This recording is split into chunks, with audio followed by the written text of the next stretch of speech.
Welcome back to 5-Minute Tutorials. This is the quick Kerbal learning program, and we've got our first rocket here. It's just an RT-10 solid booster with a command module and a parachute. To make rockets go, you hit spacebar. You hit spacebar, it goes to the next stage. So if you look over here, you'll see our stages. The first time we hit spacebar, solid rocket booster will fire. The next time we hit spacebar, the parachute will fire. So without further ado, let's hit spacebar and go.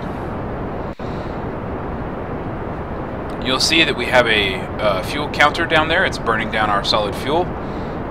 It will also start to overheat in a minute. Don't worry about that. That's just part of the rocket. The one thing to note is that you can actually steer the rocket with W, A, S, and D. W and S move forward and backward. A and D move side to side. That's fine, and you can also rotate with Q and E. So there's Q and there's E going the other way. So that's how to handle a rotating rocket in space. Aerodynamics are going to dictate that this thing wants to go nose down in a second, and that's totally fine. We are still actually gaining altitude. You can look up here and see our altitude. It is 14, now 15 kilometers and climbing. We are relative to the surface of the planet Kerbal. You can see down here above the nav ball going 100 meters per second. And you'll see the nav ball here. It's very useful. You'll do a lot of your navigating from the nav ball, but we'll be talking about it basically for the rest of the tutorials. So, the one thing we also want to talk about here is time acceleration, because I'm bored.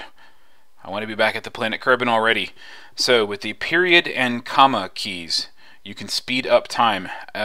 Period speeds up and comma slows down. So hit period once, twice, yep, and sometimes you get the warning about basically saying physics warp can affect blah blah blah.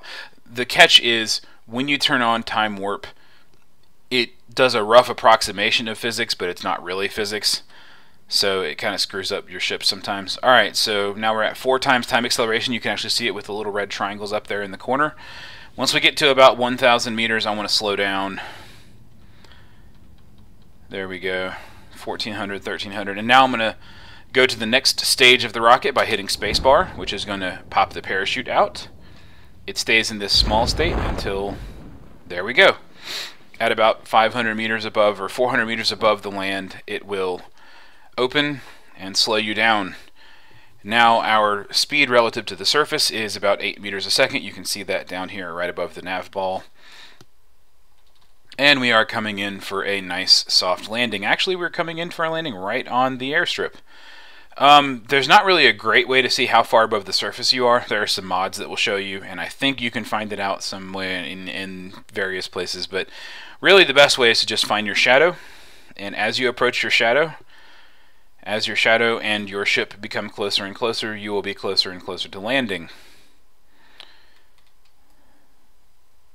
So very short flight. Our Kerbal over here, Jebediah Kerman, looks very amazed. And we have a touchdown. It's probably going to explode the solid rocket booster, but that's fine. Yep. The command module is totally fine. Here we are. Back safe at the planet Kerbal. Now, once your rocket lands, if you land successfully back on Kerbal, you can mouse over this display up here where your altitude and all that other stuff, and you can just go recover a vessel.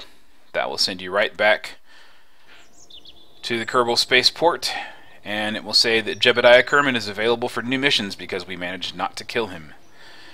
So that's all we want to cover for now. Until next time, 5-Minute Kerbal signing off.